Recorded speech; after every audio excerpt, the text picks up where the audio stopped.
Hello, everyone. So, Solid Blue Sister here, and I am happy and excited to speak with the one and only DJ Karma Camille. She is someone that I happened upon on TikTok when I was just paging through one night, and I was hooked. Usually, I have been on some DJ shows where I'm like, okay, okay, but this lady, y'all gonna have to check her out. So without further ado, may I introduce DJ Karma Camille? Hello, what's up? Thank you so much for having me. I appreciate the love. Well, of course, of course. So I do want. I know this is a question that a lot of people have asked you, so I have to ask this. Okay. How did you get started just doing the whole DJ thing?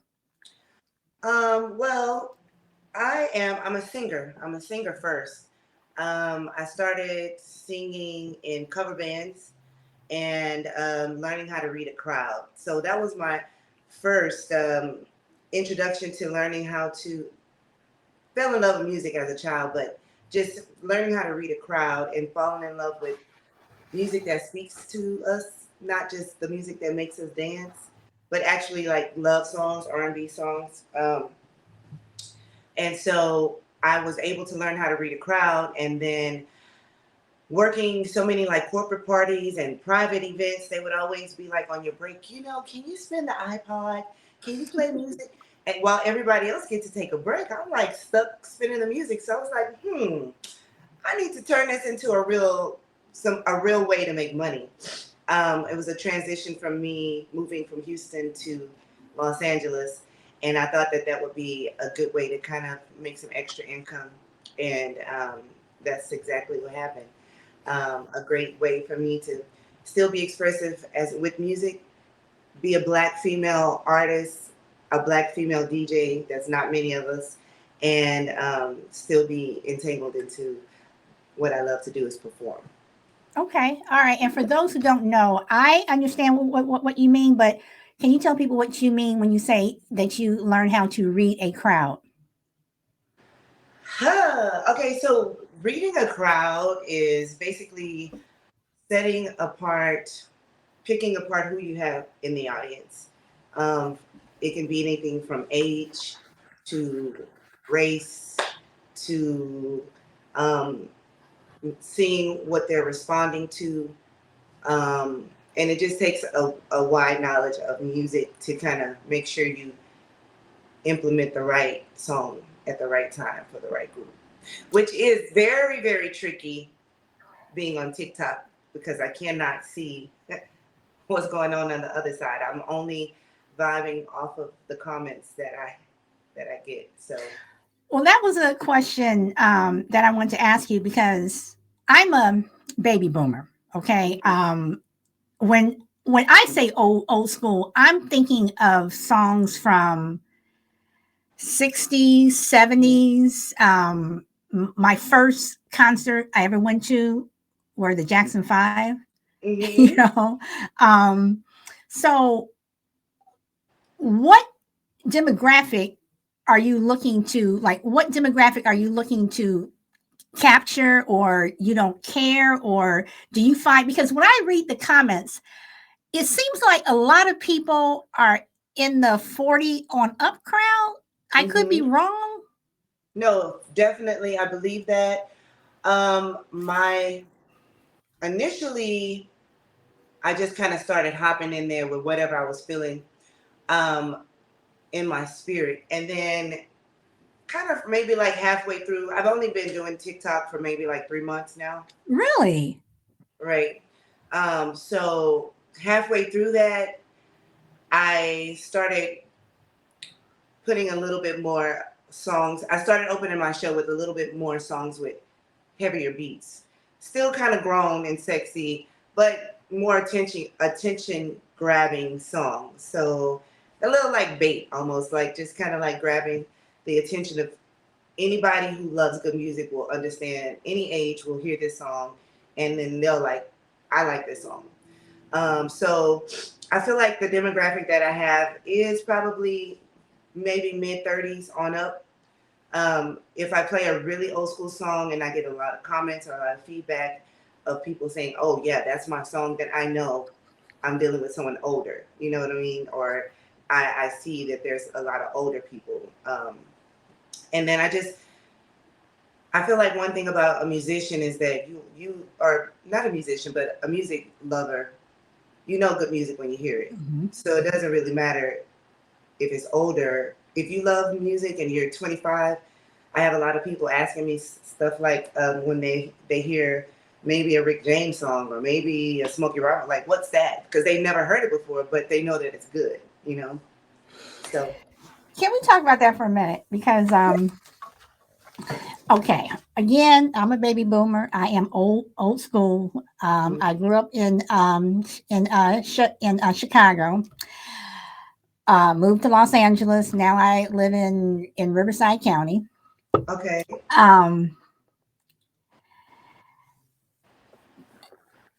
There is a such thing as good music and bad music.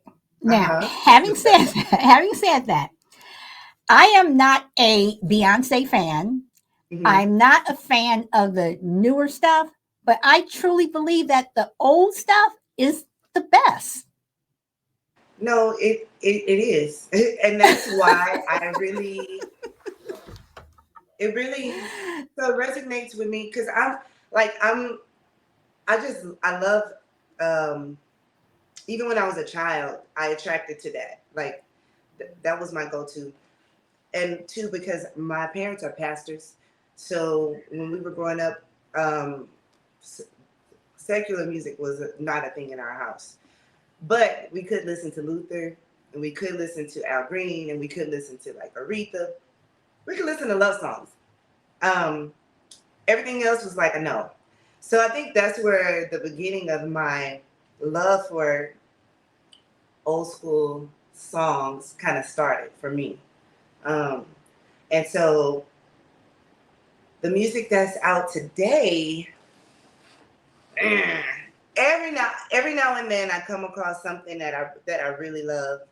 Um, and I do like Beyonce. I like hip Mm-hmm. hop. I like everything. But what resonates with my soul the most Mm-hmm. is the older stuff. Okay. Okay. So, are you a rap fan? Yeah. Okay. I put it like this. Today's rap, no. Um, I play it because I have to. Do I remember the lyrics? No, but like back in like I would say the 2000 early 2000s, like the Diddy era, the Puffy, the Mm-hmm. Bad Boy, the Tupac, Tupac is my Quick, favorite. DJ Quick. I can recite those lyrics, Busta Rhymes, that kind of stuff. Those are with me taking myself out of just being a person. That's what I like. But as a Okay. DJ, I can't just do what I like, you know? Well, right, right. That's So, true. That's true. And I do have a question from one of your followers. He mhm. wants to know because we got into a little back and forth on this. He wants to know, do you know all the words to the songs that you play? I'm going to say I know 85, 80% of most of the stuff that I play. And that's just because I'm a singer and I've done literally I graduated from college and I've never worked one day in my field. I just went straight from college graduation to singing in bands. And so I have a wide vast of pleasing a white audience, pleasing a black audience, pleasing a younger audience and an older audience. So Okay. I know a lot of those songs. Yeah. Okay. And and it's funny because I was telling him, I said, no, because when I was growing up, we sang or lip sync, whatever, you held your Yeah. pencil up in front of the mirror, whatever. Yeah. And we just knew the songs. And when songs come on, you just start singing them because Yeah. you know them. So I don't know if Mhm. it's a culture thing or whatever, but I think that we tend to know the words to our music more so, Yeah. if that makes Sure. sense. For So, sure. And okay. then And too, then, I think like with advanced technology, as we like moved on, like I can't remember the last time I listened to the radio.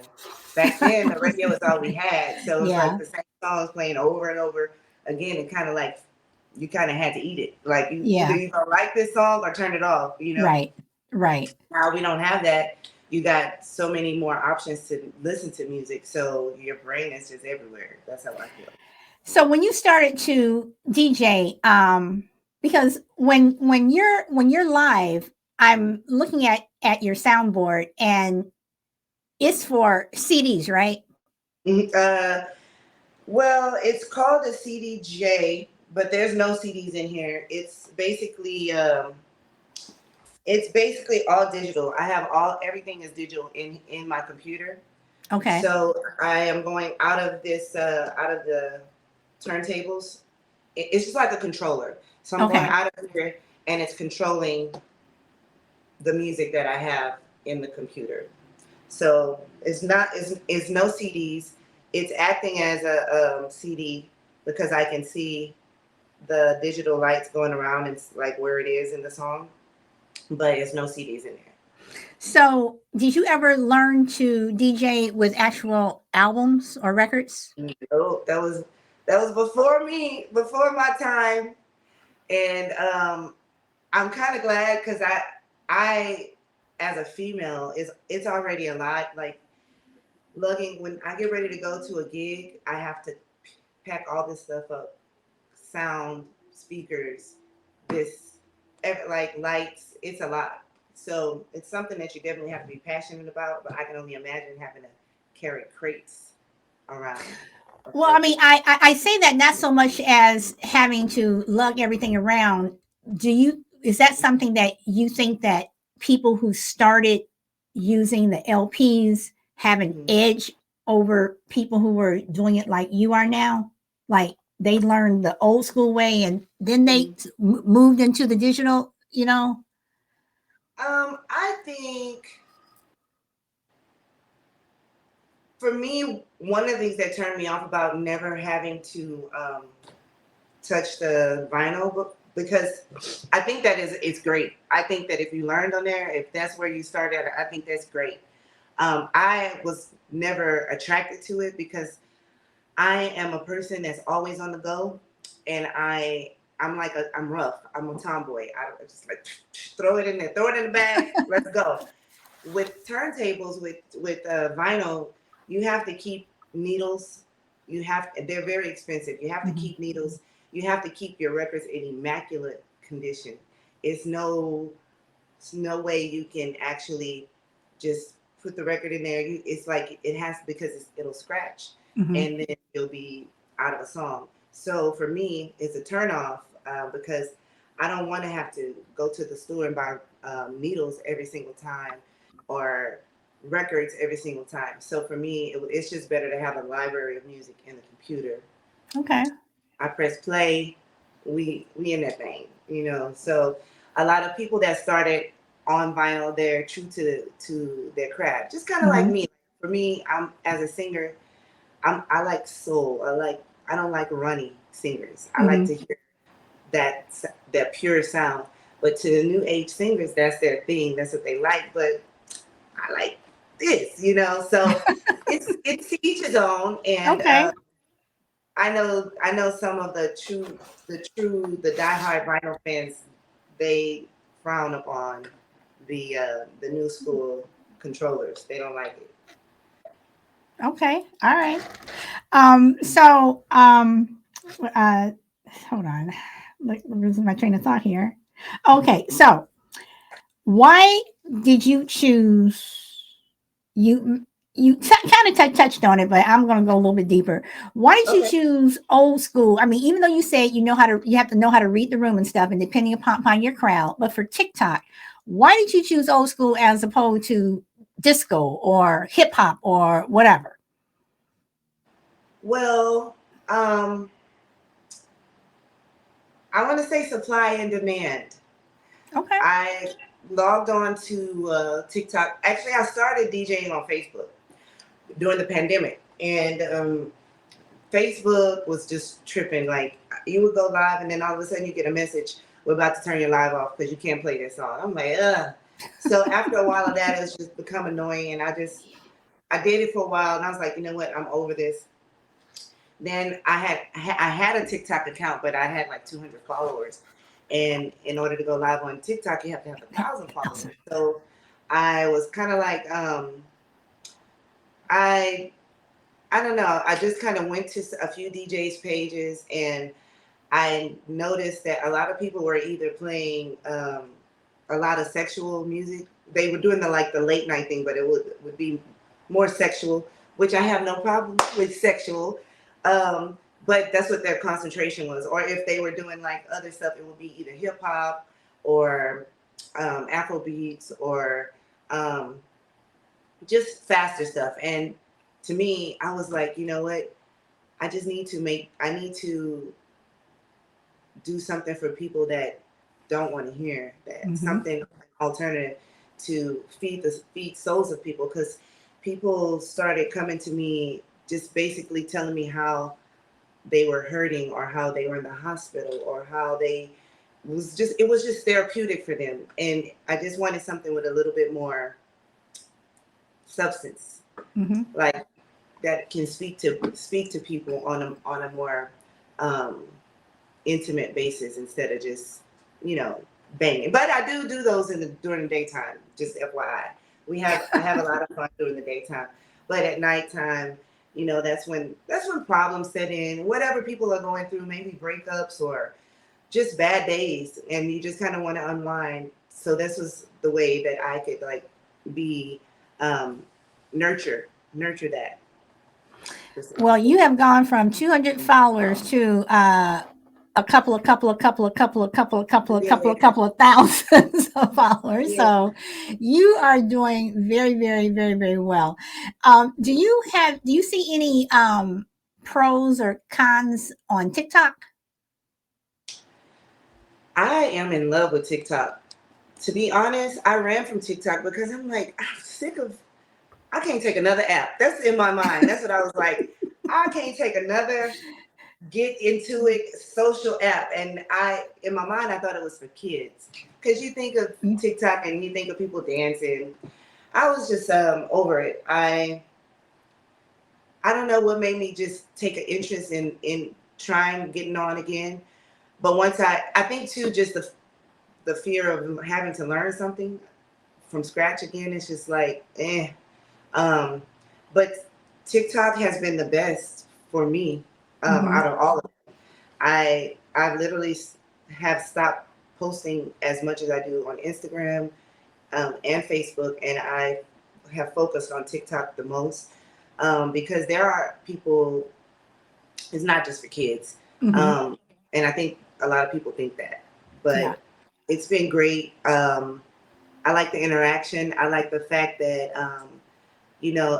people can send me tips, or if they like what they hear. I like that people, if they're serious about getting in touch with me, they'll find me just like you did. It's not like you can just send me a message and I'm stuck. If it's some crazy person, I have to respond. Or, So I like TikTok a lot. What about you? Do you like? TikTok for me. I'm gonna be honest. When I first got on it, it was when I was doing this other show with this other person, and I had a TikTok account for years. I just never used it because I thought, like you, that it was mainly for these dancers, whatever, these young people, whatever. I was never really into Facebook.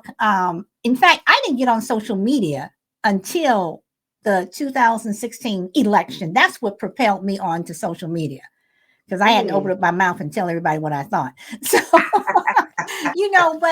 but in the last couple of months, being on TikTok, there is an advantage because right now I think TikTok is a huge platform for a lot of people. And I follow a lot of different people. I follow, people like you. I follow, this one guy who I swear the stuff that he has taught me about Black history. I'm like, I didn't know that. I didn't know that, and then there's this old man that I follow. He just tells these little jokes. and they're so corny. But every time his post pops up, I'm just giggling, whatever. I'm just laughing, and yeah, and I, hit the like button, whatever. So I have found that TikTok is for some of everyone. Yeah. And right now it is, I think, the go-to platform for a lot of people. But like you said, I have so many apps. I'm like, I don't, people, well, you need to get on this. They're solid. You need to do this. I'm like, well, how do you do that? I'm like, I can't keep up.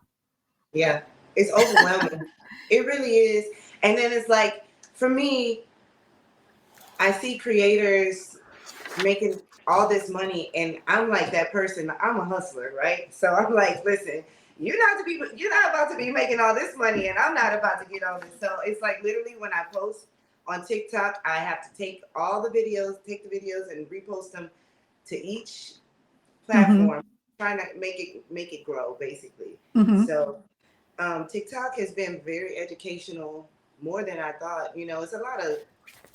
It's a lot of BS on there, but it's also a lot of people that are educational, and I like the fact that it gives people a chance to get exposure that would never have been able to get exposure otherwise. So where do you see what is your next level? That's a good question. I've been singing and gigging and loading gear back and forth my whole life. I am to the point now where I love it, but I want to do it and not have to do it. As far as me, like, on this level, as far as me being in charge of myself, me packing up my equipment, and I want to be able to get hired for a gig and just show up, and not have to bring anything. Just, that's one aspect as far as performance. As far as the platform, I would like to grow the platform to like 100K. That's my next goal, to get it to 100K, so that I can start making brand deals and not physically have to work so hard, but just still be able to, I like to call it ministering to people through music, because it's so therapeutic. I still want to be able to do that. And what I really love about the Late Night Hype Show is there's no club that's going to allow me to play these records. So it's a platform where you can come and hear these records. You don't think so? You don't think there's a club that will allow you? Just old school, old school? I don't think so. Really? But if you know something that I don't know, go ahead and let me in on it. I mean, I would think that, the only reason why I ask is because just when I watch people, like when I go back home, and even with my friends, or if we're playing music, my brother-in-law, you go over his house, he still has the turntable, he still has the stereo, he has all of his LPs, he doesn't turn on the radio, he doesn't play CDs, he will have that album drop down. And when people come over their house and they're getting into it. Granted, these are older people, whatever, but I do believe that there are places where people want to hear, like you said, because if there was not a club for you to play this type of stuff, you think you would have as many followers as you do? Because people do, and you have followers from all over the world. I think this is going to be the beginning of, I don't want to say evolution, but I think it's going to be the beginning of getting the word out that there is a need. Because I don't think promoters, they don't think like that, in my opinion. From my perspective, from my experience, promoters don't think like that, And then two, they may think that older people don't go out, or you live in LA, right? You live in So I lived in LA. Yeah, I mean, yeah, so but still, it doesn't mean that when older people go out, they do want a place to go. Because I know when I went out one night and I went to this place and I looked, and I'm like, I can't stay here. All these young people, all this, the music just wasn't for me. I was like, is there some place we can go where, I mean, it was too much. So we ended up yes, going to a jazz place. But I do believe that there should be something for everyone. Don't assume that just because you get to be yeah, a certain age that you just gonna stay in the house, whatever. We may for be in the sure, house, but we're still listening to music and we would like to for go out sure, sometime. you know, for sure. I you am know. totally there. I totally agree, and I would love to. I would love to once I grow to where I want to grow. I would love to do a tour of what the late night hype is. Okay. Okay. Um, people come out and actually dance with each other, slow Mhm. dance Mhm. or whatever. I would love that. That would Mhm. be awesome for me. Even just going around to major cities and just make it a big party. You know. Well, even though I'm not Rachel Maddow or any of these big people, I mean, my goal for my show, because I have learned that you have to promote yourself, which takes a lot of time, a lot of Yeah. effort, whatever. But my goal is, and I know I will get there, is Hmm. making my show a mainstream show that is, hey, did you see Solid Show yesterday or Yeah. whatever? I mean, that is my goal. And if I can, help you in my own little way to promote yourself, I I'm appreciate all about, helping people, so, and that's why, when I saw you, I said, she has a story to tell because she is good. She is, I mean, you are really, really good. And the people that I have shared the show with that it. follow Hmm. you, they're like, she's good. I mean, and it's not just the fact that the music that you're playing is good. You come across as genuine, you like what you do, you get into it. I mean, you're just not up there. Okay, let's see. It's 9 o'clock. Okay, 12. Okay, here. I mean, it's like you are really getting into it, and even though you don't talk a lot when people are going to the chat, Hmm. the interaction is still there. The moderators that you chose, Yeah. they are um interacting for you, where they are your voice, you Yeah, know, man. They and are they are you know, amazing. so I mean, all that counts, and you add all that up, you have your. I'm telling you, your show is the bomb. Even when I can't really relax and listen to you, I'll still have you on, Hmm. and I'll be working or doing whatever, and I'm just sitting in my, whatever. But I'm just saying, you are, yeah. People are gonna know who you are. They are. I appreciate that. I really, really do. It kind of chucks me up a little bit, like just because, like when me myself, I'm a very nurturing person. I'm very, you would not believe this, but I'm very shy. Um, so that's another thing. TikTok has given me like a platform to. Like when I'm in person, when I sing, I'm a very animated person on stage. Like Mm-hmm. I think of Tina Turner, like balls to the walls, gutsy, like no bars held, like just very outgoing. But I think being a pastor's daughter, there's still a certain level of me that is in person. It's like meek, very modest, um, and my mom used to force me to sing, and I hated her for that. Like at church, she like, girl, if you don't get up on that stage and sing, I'm gonna take you in the back, and it's gonna be me and you. I was just shy, and it just Wait, really, was she making you sing because you could sing, or she just make you yeah. sing? Okay, She knew that I had a voice. okay, She just forced me, and as a child that's very shy, that to me that was just like the worst thing in the world. Like getting right. up being vulnerable. There's a certain level of vulnerability that comes along with that, you know. So anyway, I when I moved here, that's when I forced myself to like get out of that, get out of being shy.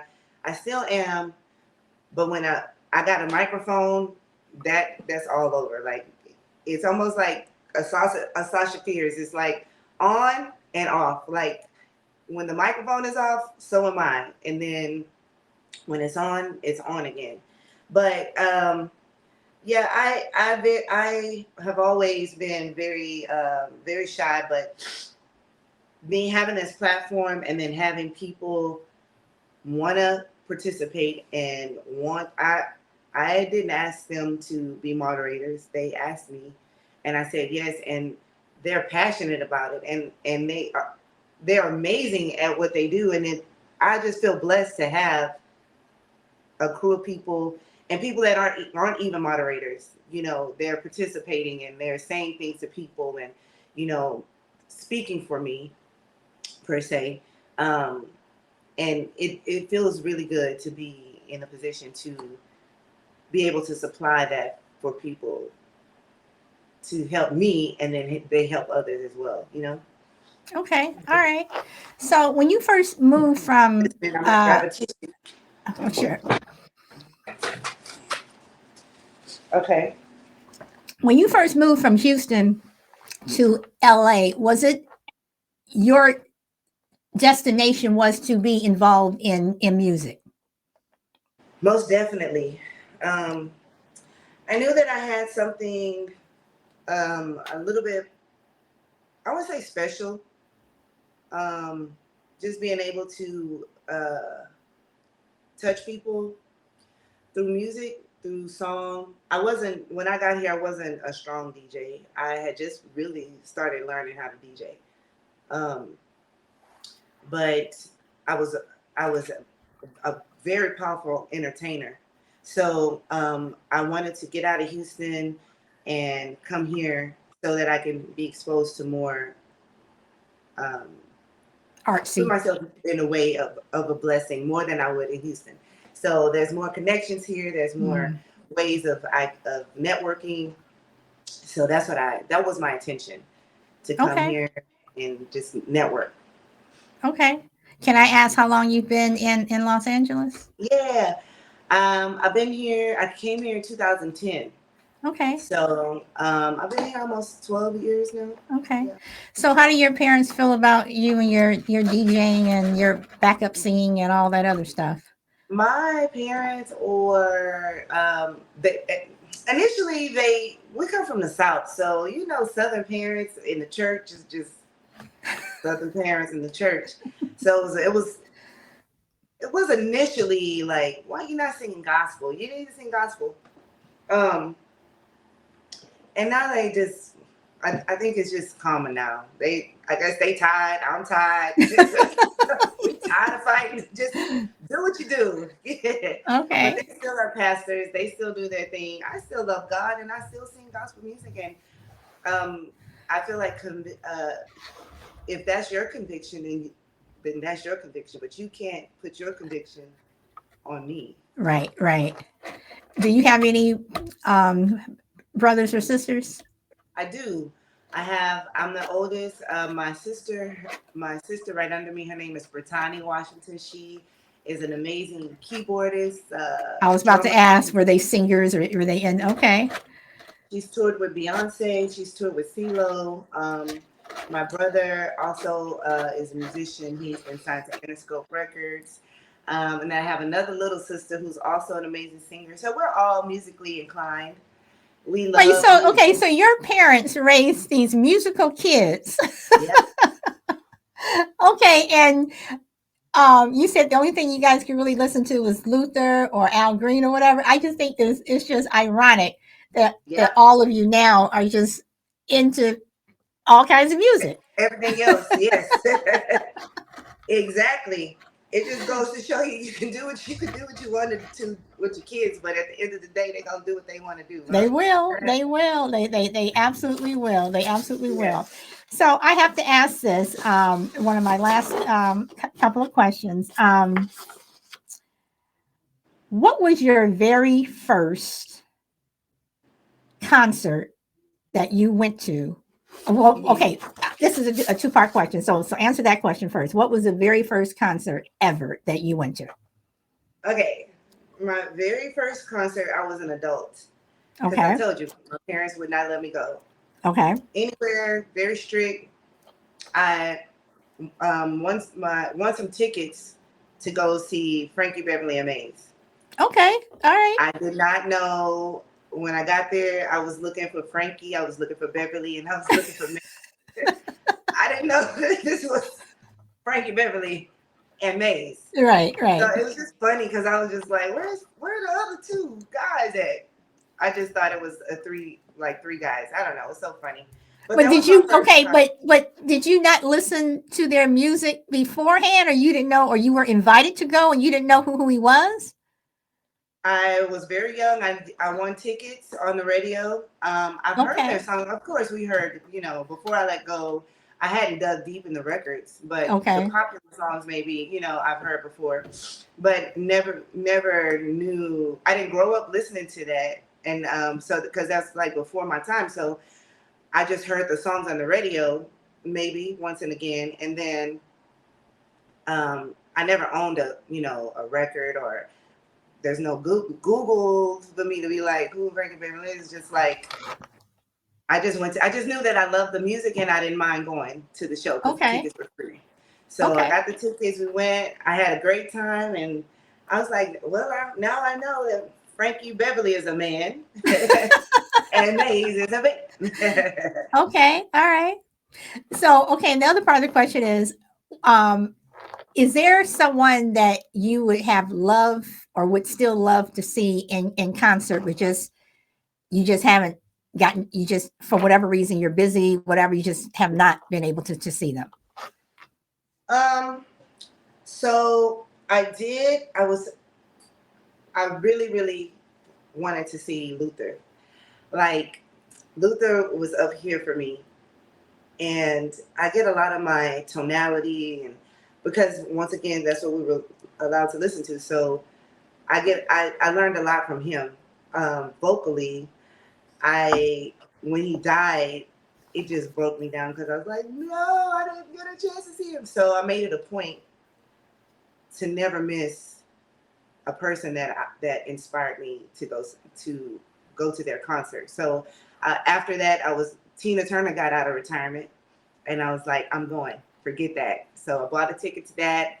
Amazing. She was doing it. I think she was maybe 60. She just turned 60 or something, and she was amazing. And Prince, I I went to numerous amounts of his concerts, like so many. Um, so those are my top three. I didn't get to see Luther. I wish that I had. And but the best concert I ever seen in my life was Al Green. Okay. Okay. Okay. Al Green was the best concert I ever seen in my life.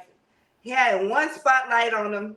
It was no thrills, no frills. It was just Al Green, the microphone, the band, and I left there feeling like I was floating. It was amazing. Okay. All right. Yeah. I had I had one of the best concerts I've been to, not the best. Mm-hmm. Well, Jackson 5 when I was little, my dad took my sister and I. Then when they were the Jacksons, I saw them in 1979, and then I saw Michael again in 88, I do Mm-hmm. believe. And it was one of the best concerts, just the fact of, at that point he was huge, Right. and just the performance alone, just everything. It was just such a good performance. Tina, I did get a chance to see. I Mm-hmm. saw Tina in 1980 in Chicago in this dive bar when she was Ah. when she was just coming back from leaving Ike, whatever, and she was just starting over. I saw her then, loved her. And then I got a chance to Mm-hmm. see her again at the Hollywood Bowl. And and you look at this, it's like, wow, she was here and now she's here, whatever. You just see these people. And I got a Yes. chance to see Aretha before she died when she was at the Hollywood Bowl.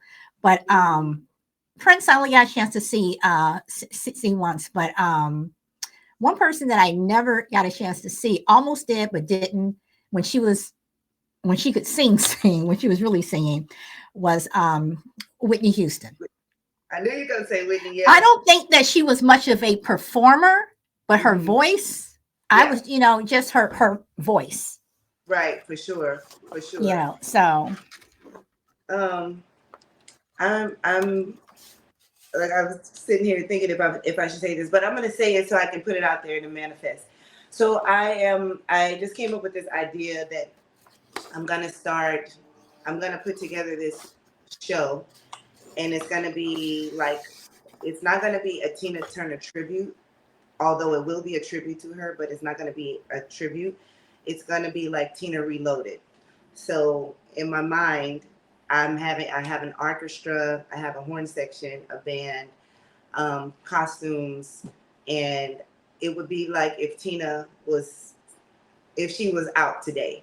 That's my take on the show. So I'm trying to put this show together and basically shop it around to theaters and all this other stuff. So my goal is to, by the end of the year, which is in a month or two, have this packaged and start presenting it to sell it to buyers. So that's what I want to do. I don't want it to. I've always ran. I can mimic her very, very well. But I've always ran from it, because when you think of people dressing up like Tina, you think of the wig and just the buffoonic stuff. And I never wanted to do that. But I think I could do it to where it's very tasteful. It's not a carbon copy, but more of a paying homage to her, Okay. All right. Be looking out for it. Well, let me know, because Riverside County is only, if you're not without traffic, it's 45 minutes. In traffic is 2 hours. But my son goes to art school in Los Angeles, and he lives on campus. So every time I go visit him, I'm like, oh, I got to drive to LA. So, but I have enjoyed this so much, and I do have a favor to ask you. I'm going to ask you off air, offline, because I don't want to be embarrassed if you shoot me down, and the most you can tell me is no. But I you didn't know me. I didn't know you, whatever. The fact that I asked you, would you do this? And you said yes. Because you're helping me get my show, this other show that I'm doing. You're helping me move it along. So I'm going to promote it. I'm going to, do whatever I can, whatever. I'm just happy that you said yes. Thank you for having me. And whenever everything is done, I'll definitely do what I can do on my end as well to promote it. And I appreciate you for tuning in. Like, honestly, people don't really realize the impact that the lives have. Certain people that sticks out, certain people, and it's weird because you see people's names or username, and it's like it's hard to associate face because there's no face. So it's kind of like, you got to remember people by either their comments or if they have a tag that kind of sticks out to you. So I see you coming in, and I appreciate you so much for the love that you've given and always tuning in. I appreciate that a lot. Okay. And I will definitely be there tomorrow night. Oh, another thing, you have to tell everyone what platforms you're on, where we can find you, what time. Okay. So TikTok is my DJ name, which is DJ Karma Camille, just like this. It's backwards, but you get the point, right? It's DJ Karma Camille. Instagram is She Sings and DJ. And I'm sorry, she sings and DJs. But no S on it. Okay. Sings and DJ. I have DJ Karma Camille on Facebook, DJ Karma Camille on YouTube, and just my name, Myra Washington, as a singer on Facebook. Okay. If you send me an email with all of this information when I post the show, I'll make sure that I put it in the in the information. So For sure. okay. So everyone, I hope you enjoyed this because I enjoyed it, and I hope I answered questions that some of you guys had.